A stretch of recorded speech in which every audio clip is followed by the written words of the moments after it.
I want to quickly cut across to my colleague Afrida, who's joining us with the very latest coming in. Afrida, well, the poll bugle, to quote the cliche, has literally been sounded for all three states. Tripura will go to polls first, come the 16th of February, 27th.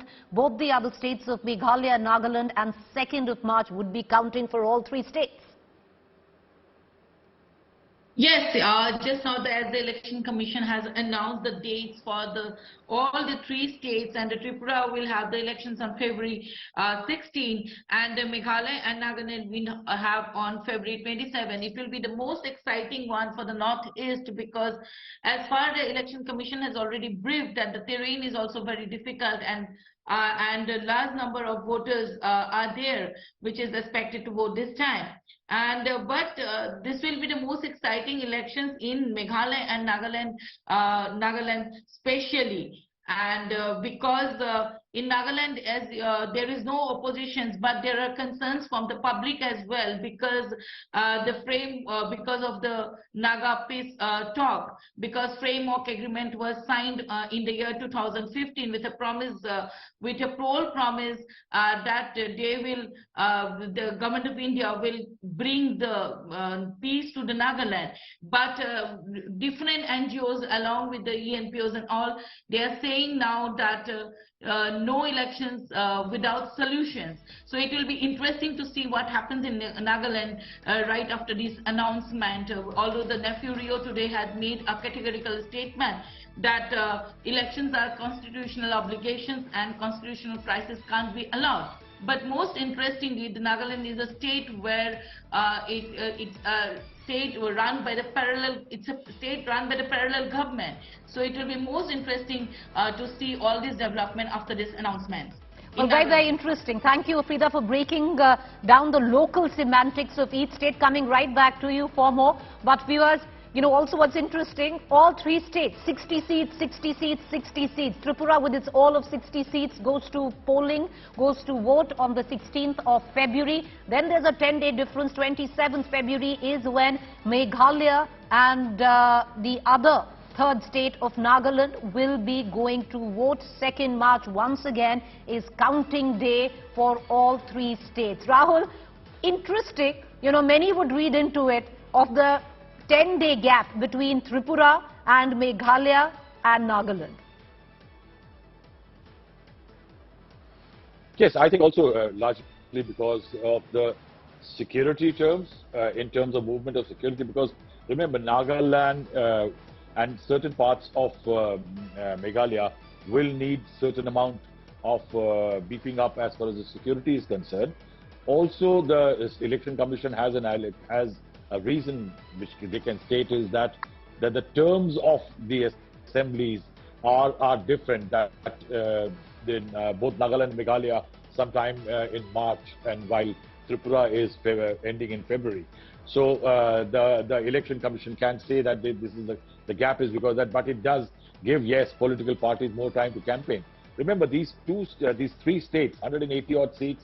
I think the BJP, for the central BJP, it's critical part of their look northeast plan, primarily because though there might be 180 seats, the BJP has been eyeing for spending itself in this region, especially the 7 states in the northeast, because of the 25 Lok Sabha seats.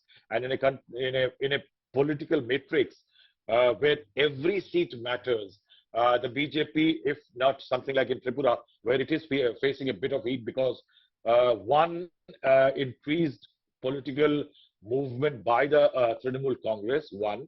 The second, the tie-up between the left and the Congress party. If they get the IPFT, which they are attempting to get the tribal forces with them, if 3-4 of them come together and there is a three-way contest between the coalition between left, Congress, and the BJP and the Trinamool Congress, the BJP will have it very, very tough in Tripura, one of the states where it in northeast, which it clearly rules.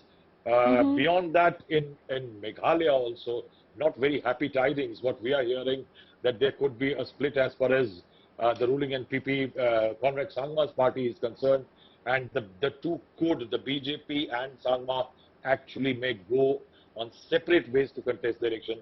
and Right. look forward for perhaps coming together after the elections are over. Well, would that also mean somewhere down the line advantage TMC, Rahul? Because TMC is all in, where Meghalaya comes into question, overnight coup. The entire opposition, which was with the Congress, defected for the TMC. And Afrida, I'd like to bring you in on this, because both two states of Meghalaya and Tripura, and I would reckon the TMC is going for a bigger push where Meghalaya is concerned, not that, it's leaving Tripura. But very, very important politically for the TMC to come good in these elections, especially if they want a position or what they had aspired for earlier to be the possible fulcrum for opposition unity. It needs to go beyond and extend its footprint to the northeast if it is looking at the national stage at all.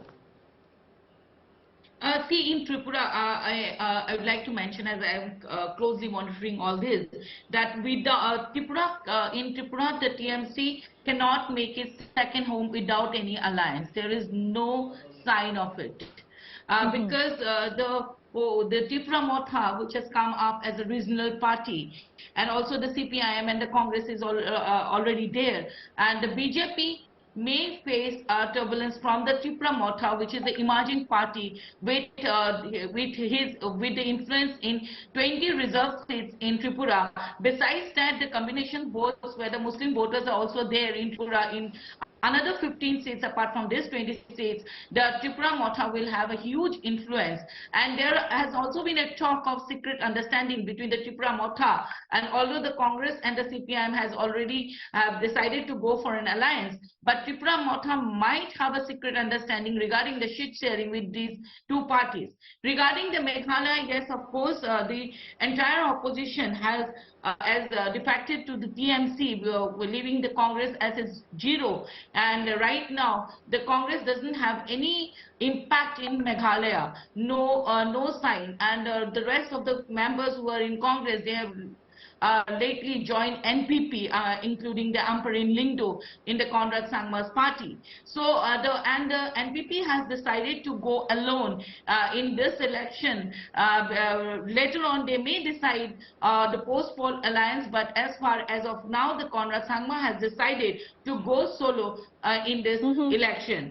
And yes, TMC has also decided to go alone in this election without any alliance. Yes, of course, that we can see that your TMC with the leadership of Mukul Sangma, who had joined from the Congress party, has certain influence in the Garo Hills and also in the Khasi Hills as well. So this will be the most interesting elections to see. All right.